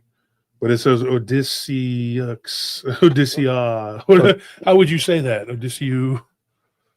Yeah, I would say Odysseus. I don't know. Odysseus. So she says, what she said, though, that was more disturbing, she's like, was that something is going to come for you. She said, everything that you've seen up to this point, everything that's happened to you is leading towards something not good. A week goes by. When they excavated, when they remodeled, not excavated, Yeah. they found, and Tony, you know about this, they found what did they find? Found 2 child skeletons, baby skeletons. Babies. Yeah. In the wall. Horrible. So at one time, this was like a fortification, or at least it was the back wall of a fortification that became these apartments. And there were women that had, given birth, obviously, or something had happened. Mm-hmm. Don't know why they put them in the wall, but they were there. And then it made sense because what Frances said, she had heard crying at night. So Francine was like, I'm hearing babies crying. It's a weird thing. Why there's no babies there. It was just mostly young people. And she said, then she's like, I meet this woman in my hallway after the renovations, as she went back after 3 months or 2 months, whatever. She says, and there's this woman that looks like a nun, but it's not. She says it's just a woman wearing black, and she comes out of the darkness, and she's holding this, what looks like a baby, a small baby, like in her hand, like it's so small. Mm-hmm. And she looks down at this baby. This is horrible. The eyes were blacked out and had a really big alien-looking head. She goes, and it looked like kind of like an alien gray baby in her hand. And then she just blows it like that, and the dust goes into her face, and then she can't breathe, and she wakes up choking. And she was like, what the hell? She said, that was it. She goes, I am done. She's like, I finished out the month. She's like, and I just said, hey, I'm leaving. I'm going back. She's like, I called my mom and dad crying, and I'm like, okay, I want to come home. She's like, foreign countries suck. Foreign countries suck. She admitted, she was like, I was a stupid girl. I did stupid things, And I said, well, at least you learned. First, though, you learn not to go to a third world country. Then she's like, don't go to a second world country. let's just stick around the United States. It's so bad, right? So maybe my parents were right. Yeah. So then she says, she's like, I don't know what to think. She's like, I had 2.5 weeks left. She's like, and that's when it really got bad. She said, I learned from my neighbor across the hall. It was a very beautiful Italian girl. She's like, she goes, and her boyfriend was a gorgeous man. She's all telling, she's like, they were like, when you think of the Italian beaches, you think of these two people, Yeah. Wearing sunglasses and looking all tan. Like models. And she said that his name was Rodrigo, and he was a Spanish and Italian guy. And she goes, he was gorgeous. He was like a knockout looking dude. And her neighbor, the girl, was just like a supermodel.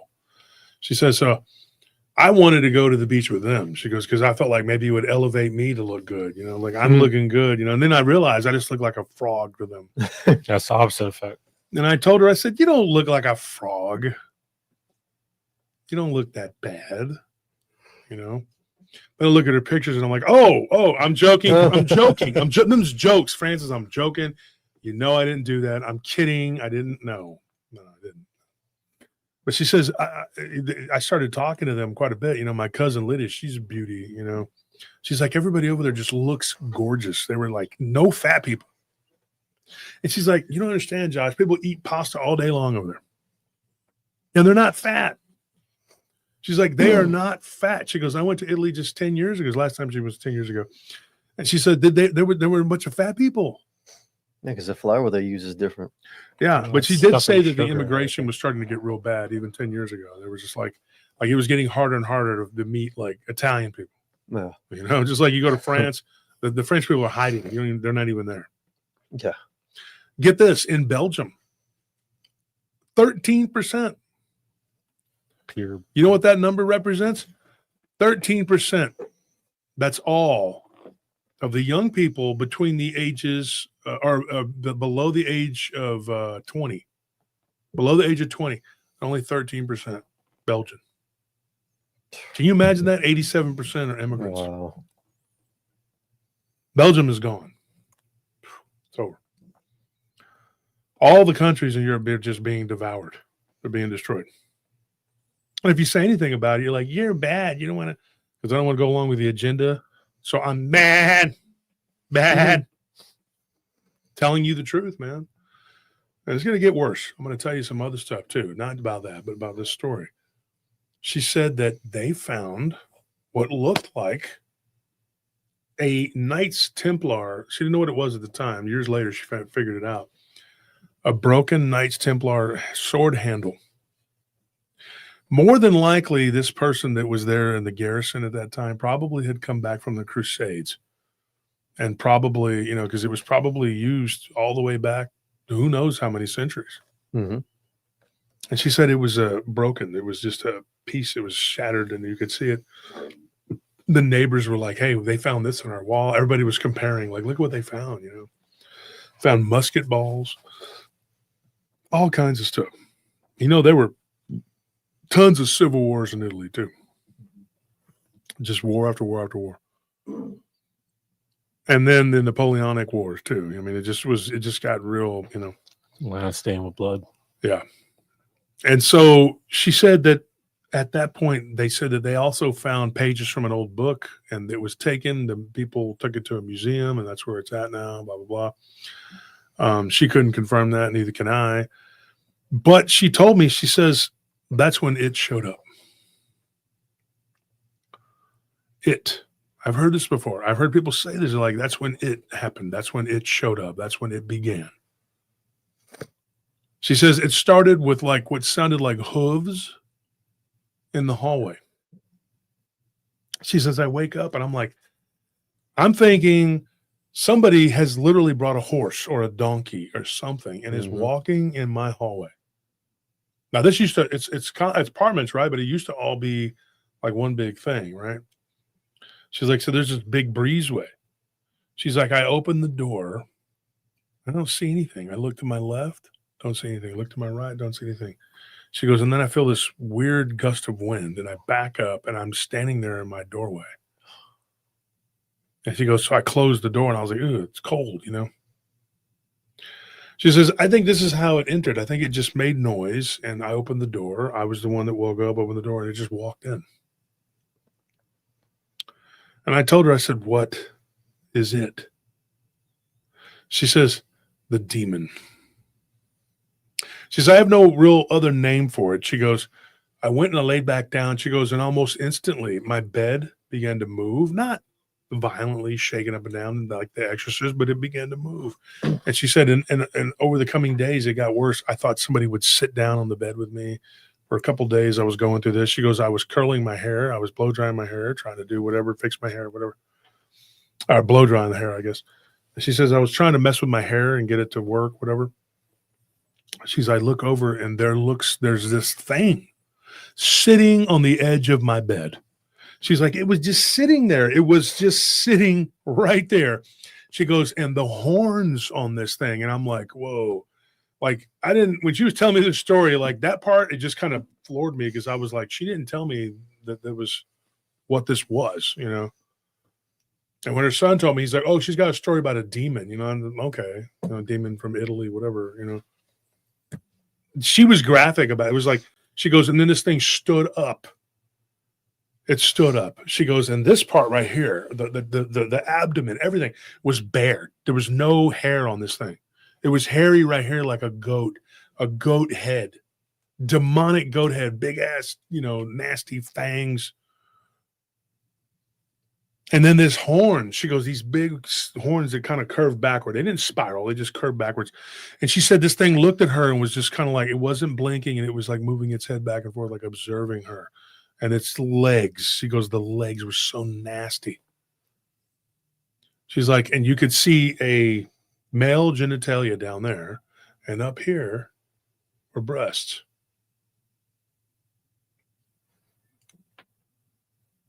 I don't believe in coincidences. Mm-hmm. Today, my cousin's wife, and it's my cousin, Brad. I have a couple cousins, Brad, but this one, he has a ranch not far from ours. And his wife, where we went to Christmas the other day, Mhm. and she said something. She says, I reported a nudity. It was a male genitalia to Facebook. Facebook told her it doesn't go against community standards. Of course not.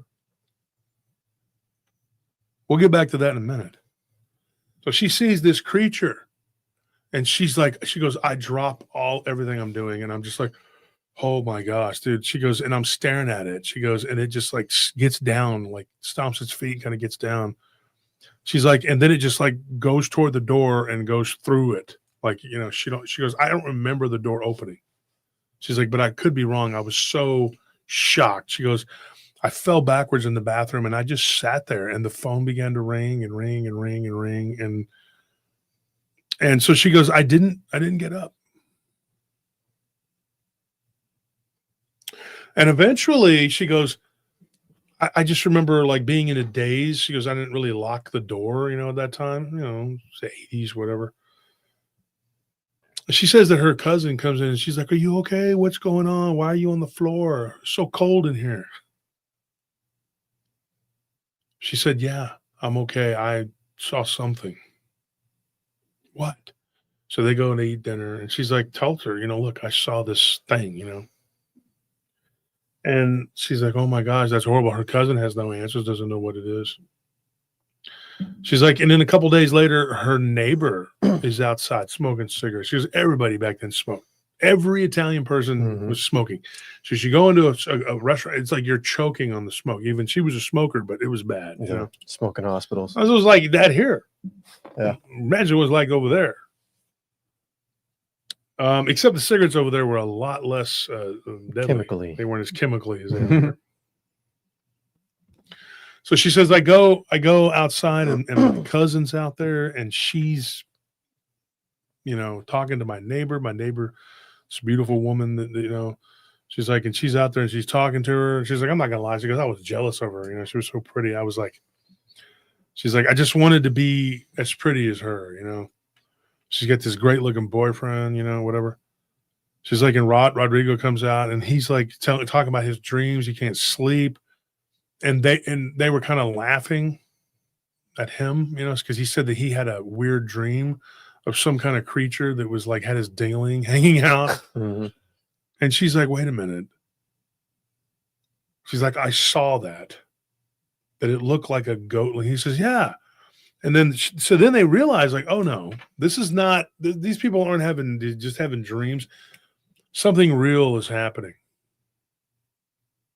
She's like, over the course of the next week, before I could finish, she goes, get the lease over with. She goes, I decided I was just going to pay it out. I called my dad. I said, give me the money. I'm going to leave. He had a talk with her and he said, look, you never finish anything in your life. He goes, at least finish the lease there. He's like, just don't run.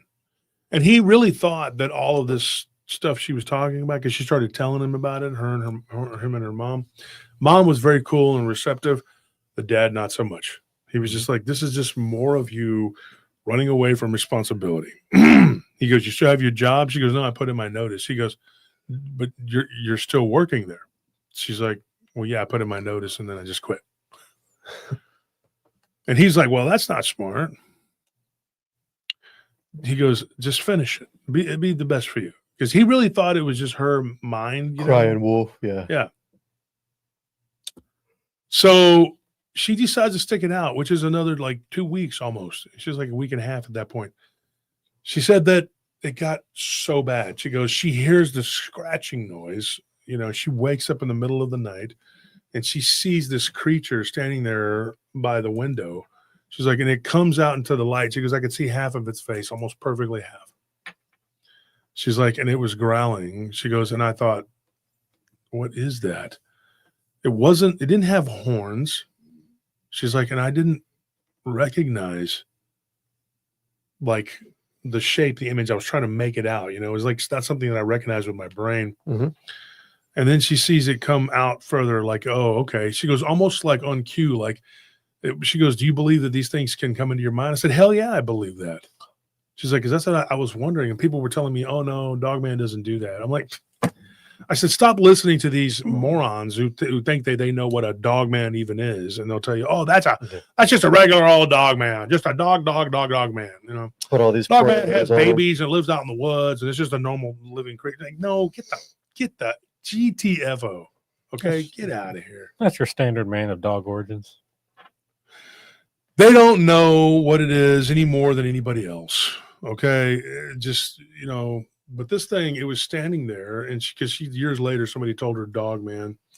And no offense, but I think it was her son's like friend or something that kind of was saying, "Oh, it's a Dogman. You need to talk to this guy." And of course, she tried to talk to the one guy, and he was like, "No, it's too. It's got too many moving parts. They only want to hear about the Dogman. They will take this whole story, this whole encounter that can be cut into a story, and they will just take that one episode, that part right there. Mm-hmm. The rest of it, no, we're not worried about that. What happened? Oh, you saw a Dogman in your apartment in Italy. Yeah, but I also saw this Baphomet-looking creature. Yeah, and they're like, what? What'd you say? Oh, I said, no, you didn't. Yeah. The rest of it is just, let's not even go there. Let's just pretend like that part didn't happen. Just tell the Dogman part. Because if you start telling all that other stuff, then it gets weird, and then people will be confused. No, it doesn't fit your stupid ass agendized narrative. People are seeing something that looks Baphomet-like, and they're seeing it in record numbers, right? I mean, I'm telling you, it's off the charts. There's an agenda in place, folks, and I'm going to tell you about that in a minute. And it goes deep. It goes through all of this.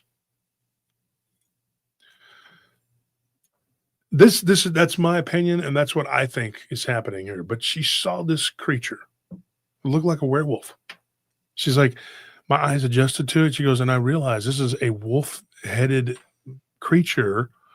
Then I look at the body. The upper body is kind of like a man. She's like, the lower body, it's got legs like a dog or a wolf. The head is canid looking. She's like, I wanted to scream. She's like, and then it's walking out into the darkness. It goes back away from the moonlight and into the darkness, and I can't see it. I just can barely make it out. She's like, and then I hear this hissing, rattling sound. It sounds like a rattlesnake. She's like, and I look over. She goes, and I see this creature, this other thing that's there, standing there, and it's kneeled down, and it's like eye level with me, and it's looking at me. She's like, and I can't see the top of the head, so I don't know what it is. I just see the eyes, and they're like green. She's like, and I'm looking at, I'm trying to make like, and then I see the other thing moving around in my bedroom, and I'm like, oh my gosh. And she says this green-eyed creature, whatever it was, just kind of like moved back out of the shadows. And then I see something like a shadow go out the window, and it's gone. She's like, and I reach for the lamp. She goes, and I am just terrified, mortified. She's like, and I try to turn on the lamp. She goes, I'm staring at this creature. I'm looking right at it, at least what I think is the shadow of it. She's like, and I turn on the light. When she turns on the light, when the light switch comes on, she goes, I don't see anything. But I look around the room, and she goes, and I see on my right side by the door, she's like, there is this dark spot on the wall that looks like black mold. She goes, and it just sinks into the wall, and it's gone. She was like, at that point, she's like, she goes, I drove out to my grandmother's villa, my great aunt's villa. And she goes, and I said, I got to stay with you. She lives out on the edge of town, and where she lives, if you go up on the balcony, she's very beautiful. There's like this, like hills, whatever. She says, I'm out there on the balcony because I'm chain smoking. My cousin shows up and she's like, are you okay? And so she's like, you need to talk to the priest. You need to talk, have somebody talk, whatever. So she talks her into it. She tells her the story. She goes to the priest, and the priest goes, they go to that apartment without her. She won't go back. She says the priest comes back and says, there's nothing we can do. They didn't find anything. They didn't see anything. They think that it's attached to her. She says, you heard that? Yeah, it's the lawyers. She says that it's not me. She's like, because when she goes 2 days, I was at my great aunt's, nothing. She's like, I went back over there only to grab some of my important jewelry and a few of my clothing. She's like, goes there. She's like, I hear something hissing behind me. My cousin hears it, and my great aunt's best friend that went with us, that drove us, she heard it too. She's like, we grab all of my stuff. She goes, and then the neighbors are coming out and they're moving. So whatever these renovations were disturbed something.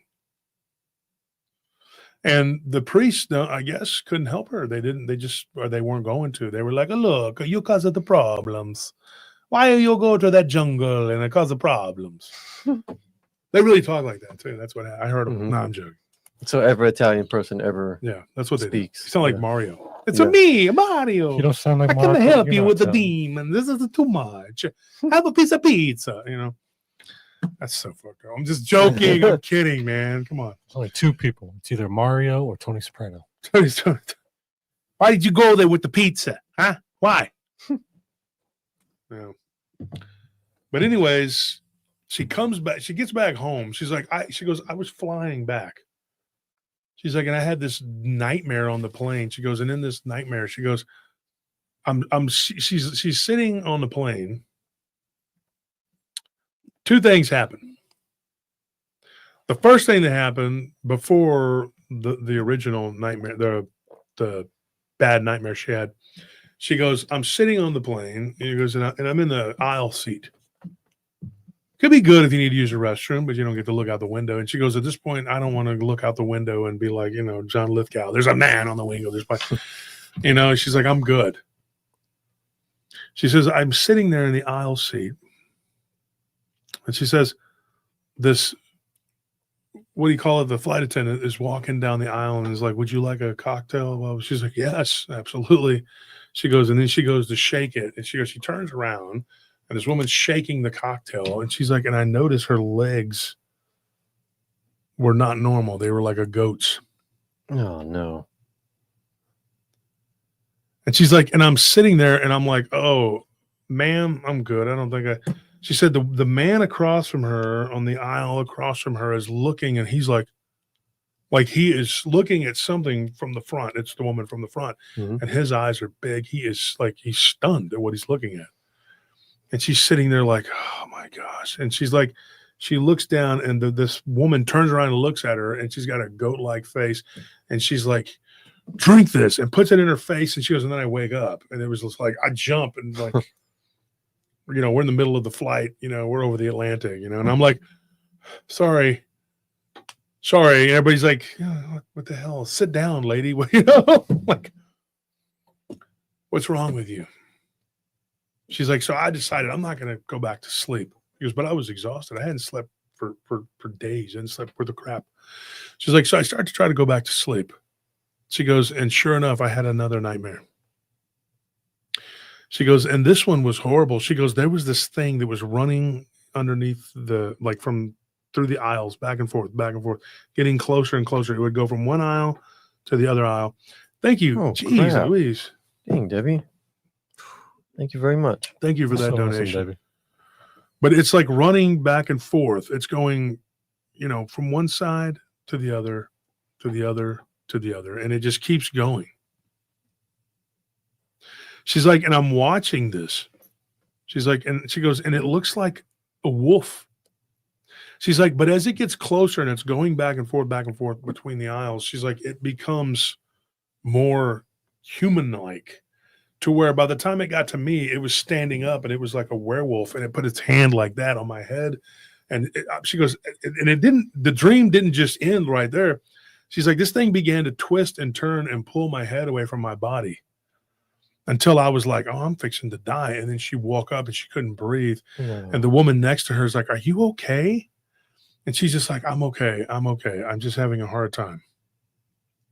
She's like, she finally gets to the airport, they're in New York. Her dad picks her up, whatever.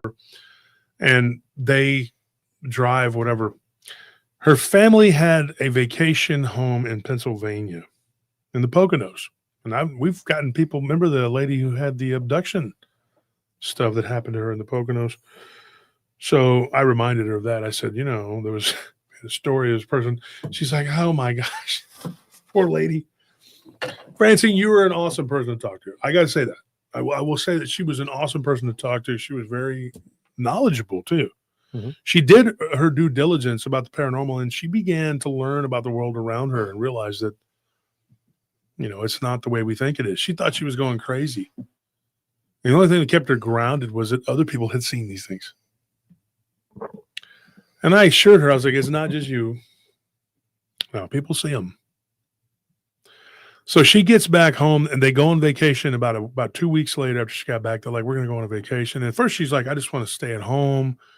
But then she realized she would be alone for like a week and a half. She was like, oh, okay, I'm going to go. Thank you for that, PJ. Yeah, thank you for that. And so it's interesting because it was 4th of July, that's cool, And she did tell me this was, some of it was over the 4th of July holiday. So they went to the Poconos, her parents at that point, they were retired. They had just retired and they were like, trying to live their life. Amazingly, her mother and her father must have lived a very clean life because, get this, they're both still alive. Yeah. They're in their 80s. She's like, and my dad works out every day. I said, there you go. Yep. It's fountain of youth. He works out. Made of iron. She's like, he works out every day and he gripes about the Democrats. I said, I mean, those two things kind of go hand in hand. We have one that trolls us constantly. Once you start, working out, getting strong, being a man and being healthy, you stop being liberal because your brain starts working correctly. Stimulates blood flow to the brain. So here's what ended up happening. She ends up going to the vacation. She's looking out the window. She goes, it was nice. She's like, the second day I was there, we had gone swimming. She goes, we come back. And she's like, and I'm at this point starting to rekindle, my love for nature. She goes, for a long time, I stayed out of nature because of the thing that happened to me down in the jungle. She says, and I'm looking and I see this thing come out of the woods. She goes, and this was not a dream. This was absolutely what I saw. And I'm going to tell you something, folks, and listen to what I'm going to tell you. These things, much like trolls that mess with you and don't go away, they don't just go away. And by her own admission, and Francis, this is true. You told me this. You said you stopped praying. You weren't going to church. It was like, oh, God delivered you. She said that. And then it was like, oh, thanks, God. See ya. This brought her back to reality. She sees this creature come out of the woods, gray, looked wet, like it had come out of the water, which scared the crap out of her because she'd been swimming right there. And she says this thing came out and it shook off like a dog and it stood up like a man. She goes, it sniffed the air. She goes, and it looked right up at me. She goes, and then like a human, it narrowed its eyes and was like, okay, staring right up at me. She's like, scared the crap out of me. She's like, and I'm looking and I'm going like, oh my gosh. She's like, that's a werewolf. It looks like a freaking werewolf. She goes, I don't know what the hell a dog man was. My friend's son was like, oh, it's a dog man, they're blah, blah, blah. She's like, this thing, I don't know what this was. Other than it was a freaking werewolf. Not huge.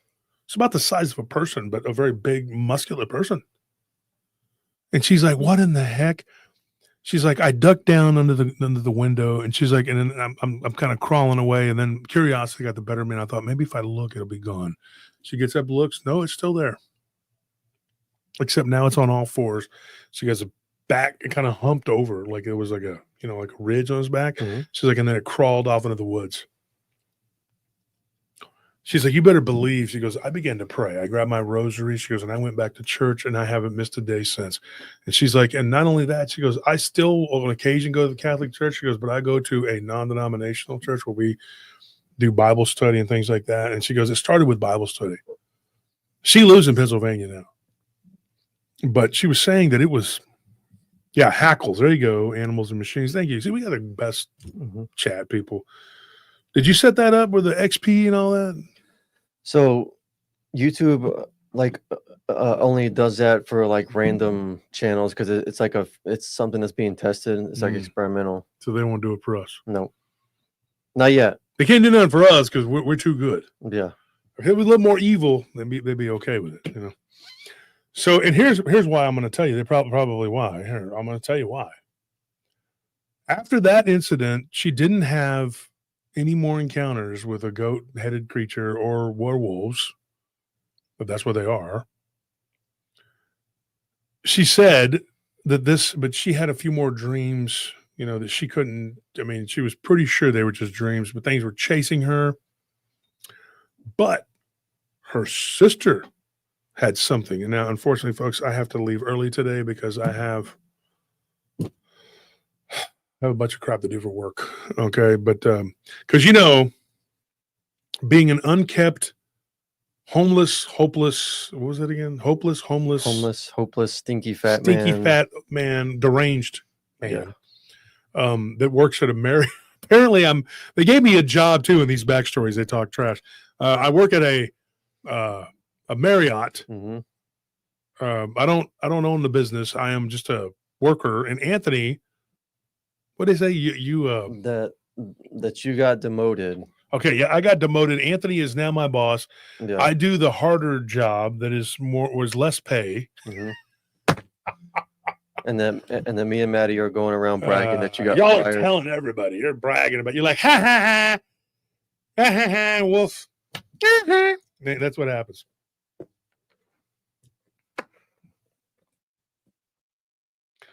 JX says your boss should fire you. Well, I don't have a boss. Well, no, I take that back. I have a bunch of bosses because every client I have is kind of like your little mini boss.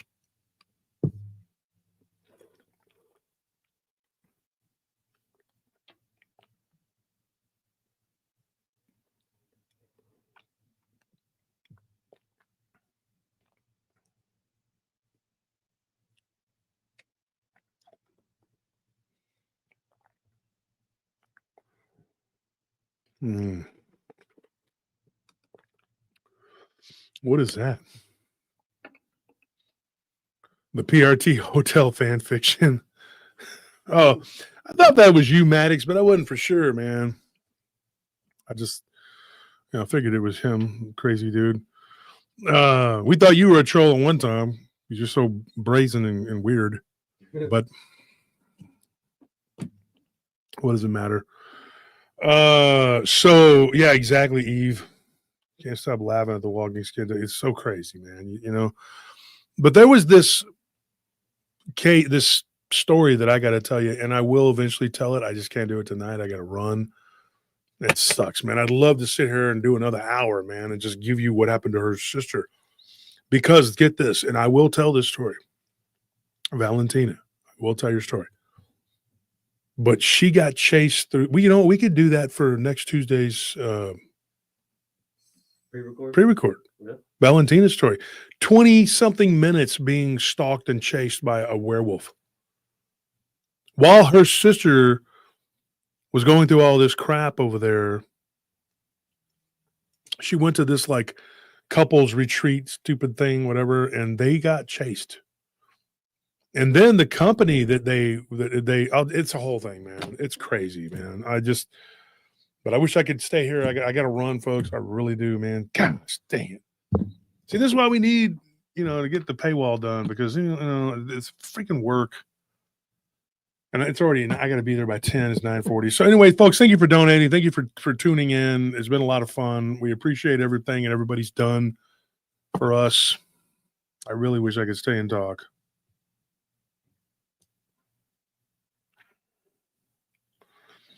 So, and Otissia says I could pay $10. It's keep the $10, man. I'm not going to ask you for that because I can't stay and talk about it. So I wish I could, but we'll get it to you, man. It'll come out on Tuesday probably. We've had so much work because the July 4th holidays coming up, man. So we got so much work. We can't really stay and chit chat as long, like on Monday, we stayed like 4 hours, but we got to do what we got to do. Now, every time I see Percy, I think of that Percival, that clown dude where I used to, when I was locked up. Hey, man, you want some extra macaroni and cheese? Can I give you a massage? There's a little bit of a touchy. I don't know if he was that way. He just seemed like it. I don't think he liked guys, though. I think he was really overly friendly with the girls, So, so if you were friends with one of the girls that he was always like trying to talk to, which I was, then he would give you extra food. So I was like, hey, I'm her friend. I'm her friend. Give me some food.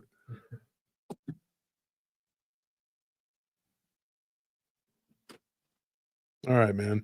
And don't forget, I got a medical thing coming up. Folks, we could say some prayers for me, please. I want it to be okay, because if it's okay, I'm going to be over the moon and ready to do everything I got to do, because I got some stuff I want to do. I want to do a lot of things. I want to take this channel further and whatever. So don't forget, send your stories to JoshTurnerPRTpodcast.com. And we have a little bit of time here. We got about 7 minutes that we can do this. If you haven't won, raise your hand, because we're doing a giveaway. We're going to give away hats. Thank you, Animals and Machines. We appreciate it. And Mickey G, thank you. What's up, Mickey? How you doing? A very sweet person, too. T-Toey. I saw what you posted on there on where were we? Was that on the pre-record show last night on the podcast episode that we drop it on YouTube too. I saw what you said your ex-boyfriend's name was. And then she took the message down. I'm not gonna repeat it, but I saw it. It's like I can't stop laughing. Oh man, that's good times. Rogue status. Yeah, it has been a minute. Where you been? How's it going, everybody? What is that? Kristen McMillan? What did she put? What are those? Yeah. Oh, those are hands? Okay. Rosemary says haven't won. So, Kristen, are you saying you haven't won? So, Rosemary and Kristen. And then Joanne says haven't won since last year. Joanne, you and Toey, y'all are admins. So let me explain this once again. You can have what you want. Just shoot us an email. Shoot us an email at the giveaways. We'll do the giveaway banner here. Oh, that's the Patreon. Whoops. Hold on. There it is. Right down at the bottom, giveaways at PRTpodcast.com. So if you haven't won, there's 2 people who haven't won. I chose Rosemary.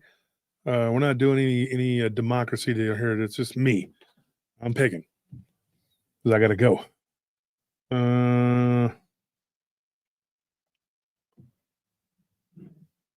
Thing keeps jumping. Somebody says I'm a paratrooper. What is that? Lost it.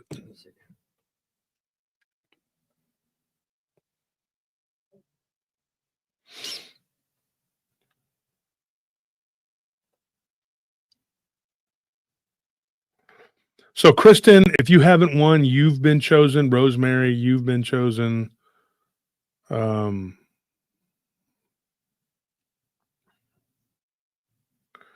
And your ladies, if you don't want a hat, I can give you a shirt. Just specify what you want. You can choose between a hat or a shirt. I mean, it's all good.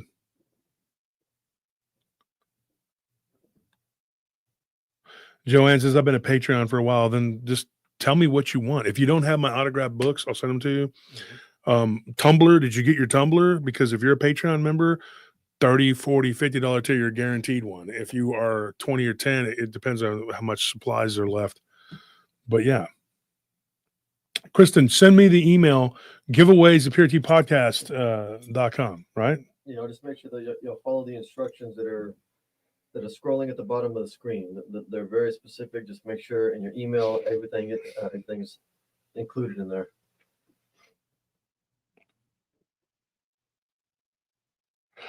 And Liz says, I haven't won anything, Josh. Okay. And your name is in green too. So yeah, for sure. So those three. So 3 females win today. Because, you should never attack women's. The other side's always attacking women and saying, oh, that's what they're doing. Everything they do, they just say you're doing it. It's a communist playbook, folks. But what do you expect from Democrats? Wendy, of course, you're a good friend of the show. If you have any extras, she says, get a few PRT stickers. Send us your information and we'll send it out to you.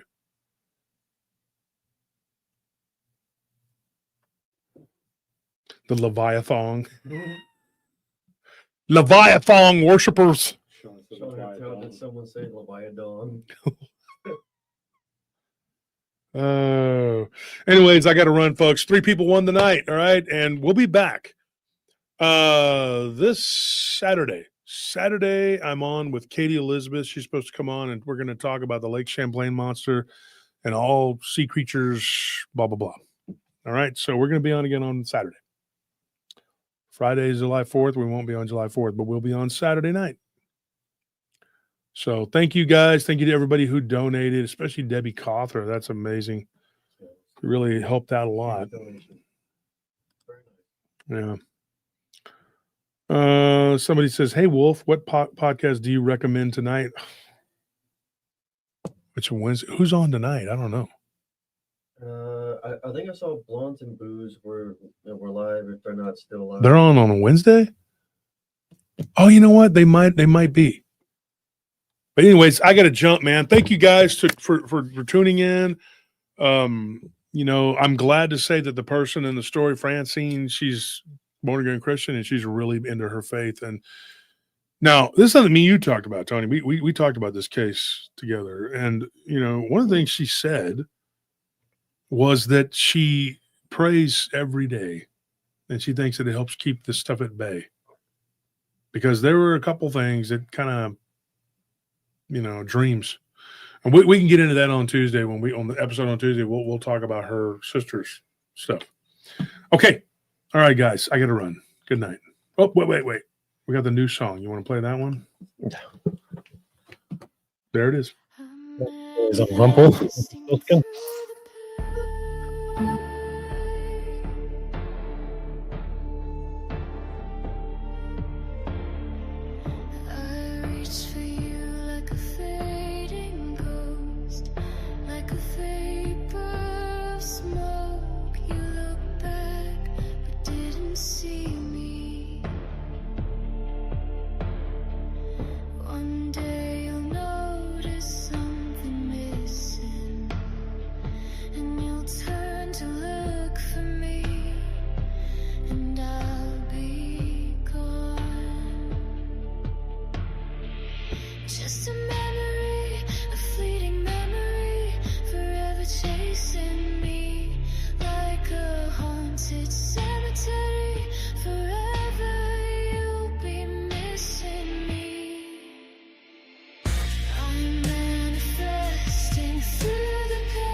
Just a memory, a fleeting memory, forever chasing me like a haunted cemetery. Forever you'll be missing me.